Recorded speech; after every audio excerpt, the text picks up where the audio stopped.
Hello friends, welcome to கௌரிஸ்கம்.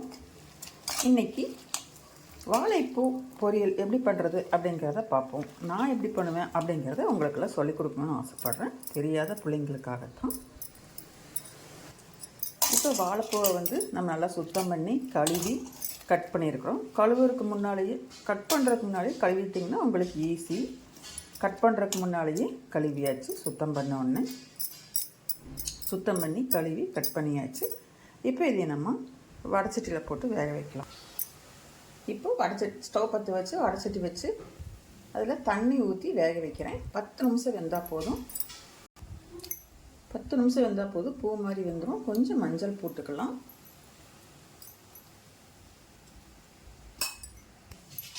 கொஞ்சம் உப்பு போட்டுக்கிறேன். லைட்டாக நல்லா கலக்கி விட்டுட்டு கரெக்டாக ஒரு 10 நிமிஷம் கழித்து பாருங்கள், வெந்திருக்கும்.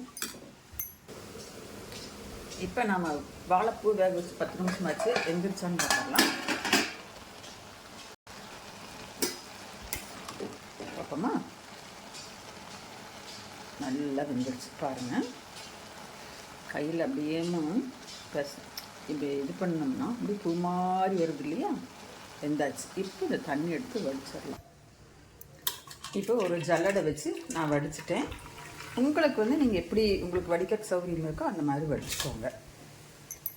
இப்போ நான் வாழைப்பூ வேக வச்சு வடைச்சட்டியவே கழுவி அடுப்பில் வச்சாச்சு தாளிக்கிறதுக்காக. இப்போ வடைச்சட்டி வச்சு நான் கல்லெண்ணெய் ஊற்றிருக்கேன். நீங்கள் ஆயில் எந்த வேணாலும் ஊற்றிக்கலாம். நீங்கள் என்னென்ன யூஸ் பண்ணுறீங்களோ ஊற்றிக்கோங்க. கடுகு, கடலைப்பருப்பு, உளுந்தம்பருப்பு, கடலைப்பருப்பு போட்டுக்கோங்க. வரமிளகா, கருவேப்பிலை, கொத்தமல்லி,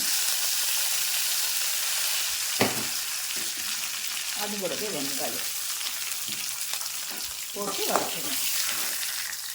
வெங்காயம் போட்டு நல்லா வதக்கணும். எண்ணெய் உங்களுக்கு எந்த அளவுக்கு வேணும் அந்த அளவுக்கு ஊற்றிக்கோங்க. நான் கம்மியாக தான் ஊற்றிருக்கிறேன். வெங்காயம் இது கூடவே ஒரு 5 பல் பூண்டு தட்டி போடுறேன். அதையும் போட்டு நல்லா வதக்குங்க. ஏற்கனவே அதில் கொஞ்சம் உப்பு போட்டு வேக வச்சுருக்கோம். அப்போ பார்த்து உப்பு போட்டுக்கோங்க லைட்டாக.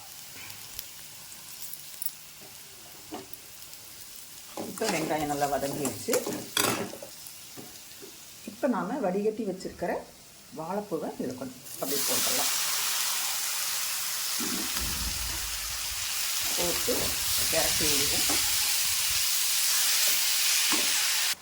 இந்த வாழைப்பூ பொரியல் சாப்பிட்றதுனால நமக்கு என்னென்ன நன்மைகள் அப்படின்னு பார்த்தீங்கன்னா, முதல்ல இதில் துவப்புத்தன்மை இருக்கிறதுனால வயிற்றில் இருக்கிற புண்கள்லாம் ஆறும்.